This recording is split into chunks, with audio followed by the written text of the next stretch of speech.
waxaa si weyn loo soo dhaweeyay ardaydii ku guuleystay tartankii quraan akhriska ahaa iyo xadiista nabiga calayhi salaatu wasalaam oo ka dhacayay masjidu shaafici magaalada Johannesburg iyadoo tartankaasi ay ka qayb qaateen ardaydii ka imaanaysay magaalooyinka dalka South Africa.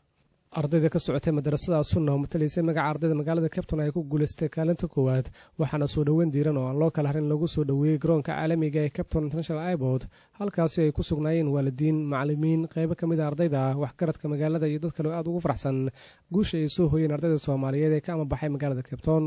haddaba gudoomiyaha dacwada islaamiga ee Albayaan Sheekh Maxamuud Maxamed Adar oo hogaaminayay safarka soo guuleystay oo u warramay TV-ga caalamiga Universal ayaa sheegay inay tahay wax aad ugu farxo arday Soomaaliyeed oo ku guuleystay tartan quraan akhrisa ay ka qayb galayeen arday intaasi leeg. Bismillah alxamdulillah wasalaatu wasalaamu ala rasuulillah sallallahu alayhi wasallam. aad baan runtii u faraxsanahay maxaa yeelay waxaan ka soo qayb galay tartankii ugu horeeyay ee South Africa lagu qabto madaarista Soomaalida.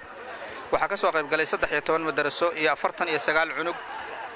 13 madrasa waxa dhiganayay ku dhawaad 2000 oo arday 49 waxa lagu tartamaya quraanka 30 juz 15 juz 10 juz iyo 5 juz.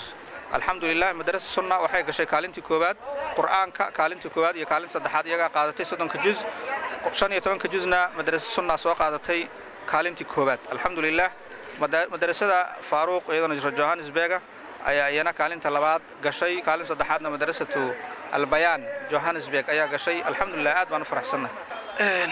طبعا sida uu dareemi lahaa macallin soo guuleystay arday soo guuleysatay ayaan dareemayaa waan ku faraxsanahay.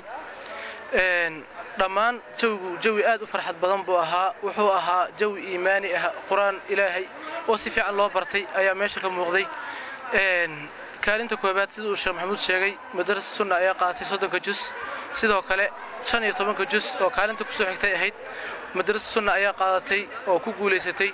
intii on taagana maanta mataarka ama airportka ee magaalada Cape Town oo international airport ah anagoo soo dhaweynayna ardayda madrasa sunna iyo macallimiintoodii iyo guddiga dacwada oo ka soo qayb qaatay tartankaas waan ku faraxsanahay.